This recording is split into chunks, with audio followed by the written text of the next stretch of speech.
Previously we used the formula dynamic pressure equals a half rho v squared.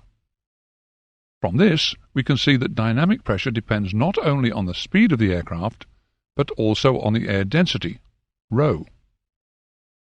This density varies with temperature and pressure and thus with altitude. The airspeed indicator is calibrated to read true airspeed for the air density of 1,225 grams per cubic meter, which would be produced by the International Standard Atmosphere mean sea level pressure of 1013.25 millibars and a temperature of plus 15 degrees Celsius in dry air conditions. No allowance is made in the calibration for the change in density which occurs with change of altitude. It follows that, even if there were no other errors, the airspeed indicator could only indicate the true airspeed when International Standard Atmosphere mean sea level air density existed at its flight level. That's to say, when the aircraft was flying in air having a density of 1,225 grams per cubic meter. This density value can only be found at or close to sea level, depending on how much the actual conditions deviate from standard.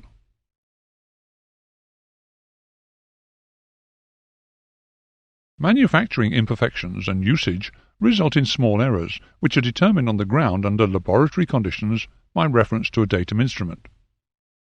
A correction card can be produced for the speed range of the instrument. We heard earlier that position error is alternatively known as pressure error. Position error arises mainly from the sensing of incorrect static pressure. Position errors throughout the speed range are determined by the aircraft manufacturer during the test flying program for a particular aircraft type. It's not unusual to compile a joint correction card for position and instrument errors and place it in the aircraft near the EASA conturned. To summarize then, the indicated airspeed, plus or minus instrument error correction, and position error correction equals the calibrated airspeed. Unless the air around the aircraft is at the calibration density of 1,225 grams per cubic meter, which can only occur near sea level, the airspeed indicator cannot correctly indicate true airspeed.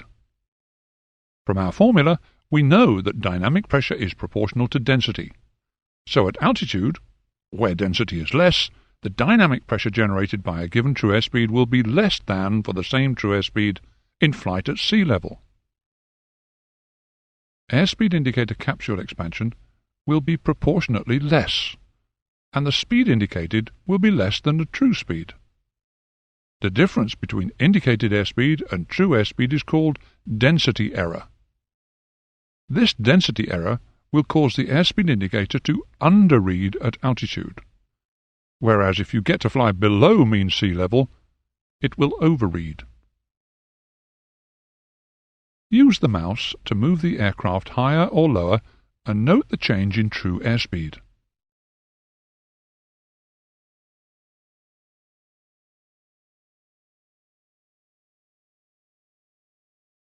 It's possible, on some navigation computers, like the CRP5, to be able to correct for density error, computing true airspeed from the calibrated airspeed, which we mentioned earlier.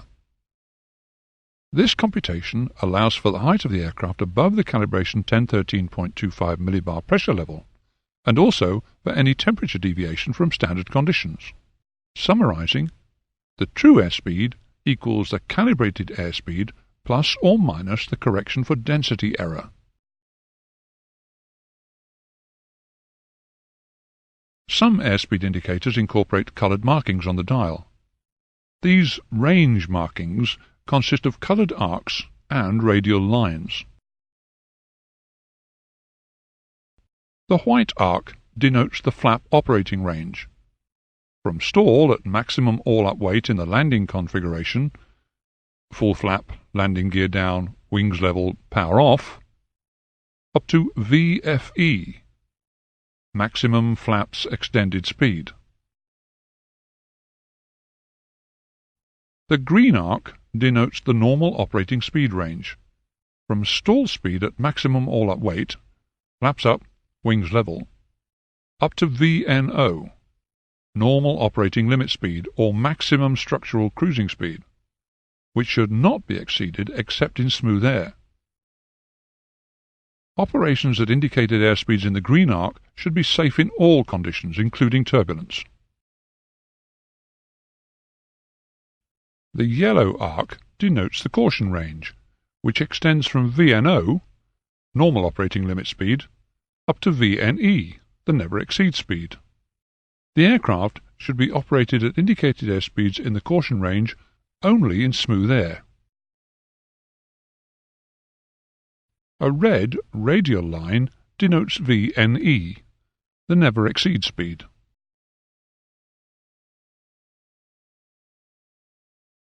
If the pitot head becomes blocked, the airspeed indicator reading will, in general, remain unchanged.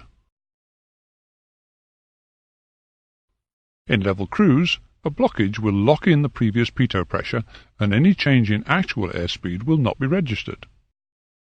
If altitude is changed with a blocked pitot head and a clear static source, the indicated airspeed will increase during a climb because the pressure locked inside the capsule remains constant while the static pressure of the air surrounding the capsule decreases.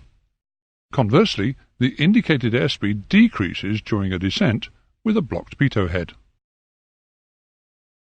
A leak in the pitot pipeline will cause the airspeed indicator to under-read. The effect of leaks in the static pipeline is normally to make the airspeed indicator overread. This is because almost inevitably the pressure surrounding the pipeline is lower than static because of aerodynamic suction. A static head is more exposed to icing conditions and is therefore more likely to become obstructed than is a static vent.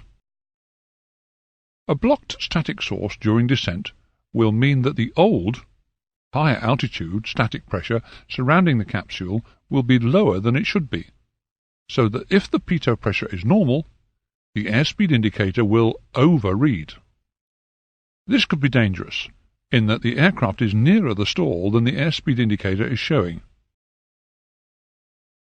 Note that a climb with blocked static source and normal pitot air will result in the airspeed indicator under-reading.